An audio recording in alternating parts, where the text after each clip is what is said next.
Well, hello everybody, I'm Brad Rader here to talk to Dorper Rams for you. These are rams we raised there at the ranch, and just so as you walked up to the class, of course it had a scenario on it.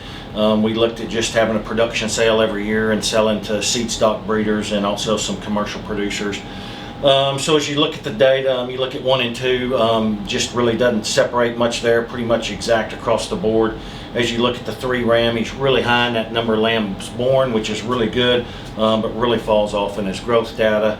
And then you look at the 4 ram, just kind of average, maybe the highest in his birth weight, but just kind of good on everything. So as you turn around and look at this class though, we thought realistically the 4 ram just really run to the top. He's the big burly ram that really is fault free, huge footed, level in his top line, long bodied, neck ties well high, the top side of his shoulder, really gets around the ring in good fashion when we put him on the move. And so if you didn't find that ram at the top of the class, you're going to take a pretty big cut there.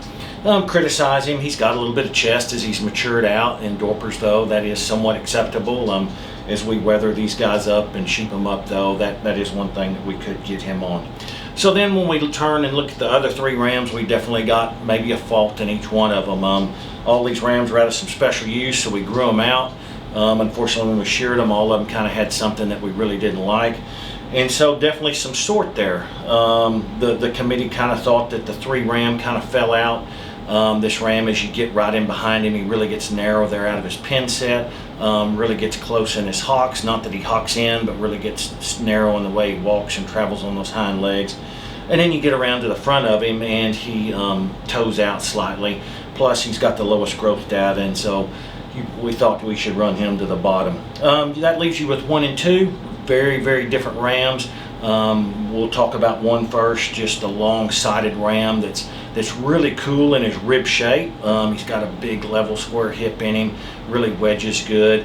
Neck really ties up there high, but man, just right there behind his shoulder, even though his rib is really round and fairly good sized, he just really pinches there and breaks right behind his shoulders. We look at the 2 ram. The 2 ram gives you some good looks at times. He's long-sided, big old square hip, tons of bone, really big foot on this ram, really wide chested, also neck ties in good, but as you get off to the side, his shoulder wants to be jammed up in him, really wants to get straight in that shoulder, and you get up over the top and even from the side you can see he just doesn't have the muscle definition down the top that maybe some of the other rams do. So really a tight middle pair there, not going to cut you a lot if you switch that. The committee elected to go with 1 over 2, and so it's a final placing of 4, 1, 2, 3.